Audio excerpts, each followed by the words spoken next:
Hi, everyone.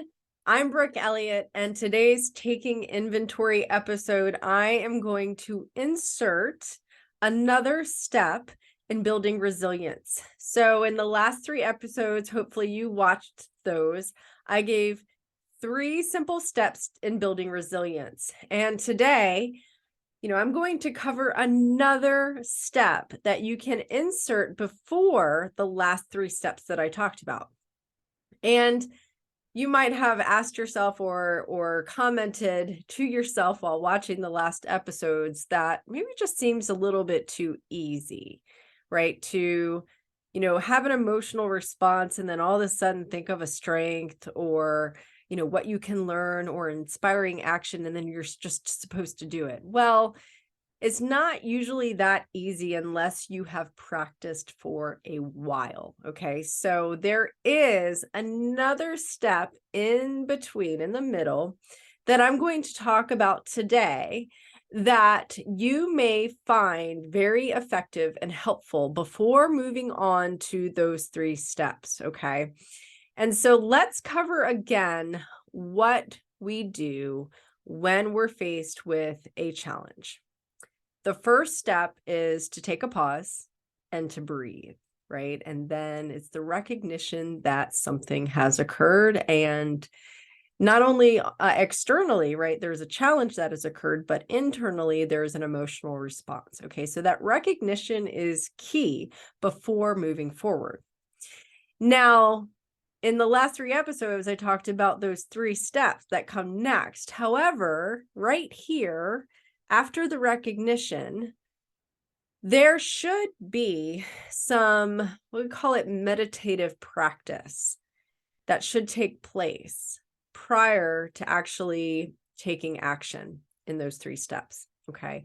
And for some, this may be, very familiar and comfortable. And for some, it may not be, because it may not be a practice that you usually partake in. But these are real simple meditative, quote unquote, meditative practices that you can actually implement anywhere. It could be at home, it could be at the office, it could be in an important meeting. Whenever you recognize that you have had an emotional response, right? Maybe a negative emotional response to something that has occurred. Okay. So let's talk about what this meditative action looks like.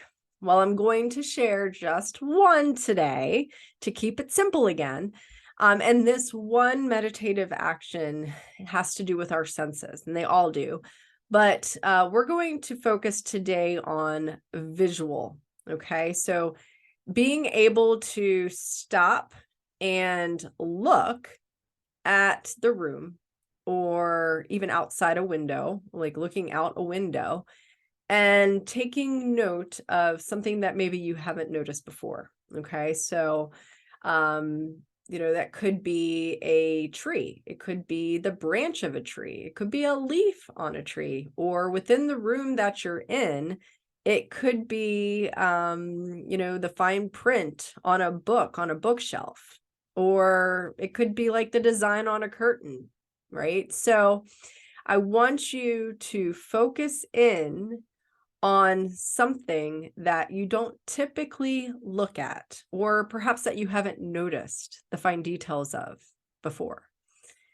And so when you're looking at that object, whatever it is, I want you to dig deeper into, looking at that thing, and notice the intricacies and the details of whatever it is that you're looking at. And continue to breathe during this process. Okay, so this is what this is doing, is it's bringing you into a different state. It's calming you. It is actually, calming the negative emotional state that you're in. And it's giving you the chance and the time to breathe, clear your mind, and think through what's going on. Okay, so it's an extension of the pause, the breath, and the recognition of the challenge situation that has occurred. Okay. So when we practice this, multiple times after multiple situations, it almost becomes natural to us. We're so used to being taken to a different state of mind that then taking one of those 3 steps becomes much easier for us. All right. So activating a strength, being able to think through what we can learn from the situation, or an inspiring action. Okay. So again, today the practice is right in the middle.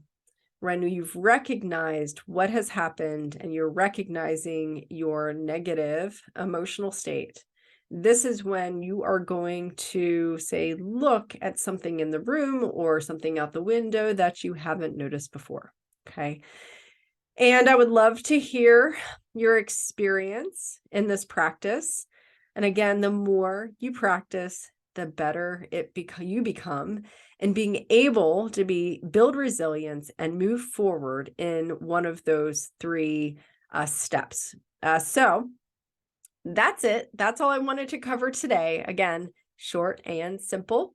And again, sometimes it's just easier for us to actually take action when things are simplified. So I hope this was helpful for you, and I hope these steps have been helpful in your journey of building resilience. Next time, I plan on covering another middle step that you can take, because at the end of the day, we're all going to gravitate towards whatever one feels most comfortable for us. So stay tuned, and I look forward to seeing you next time.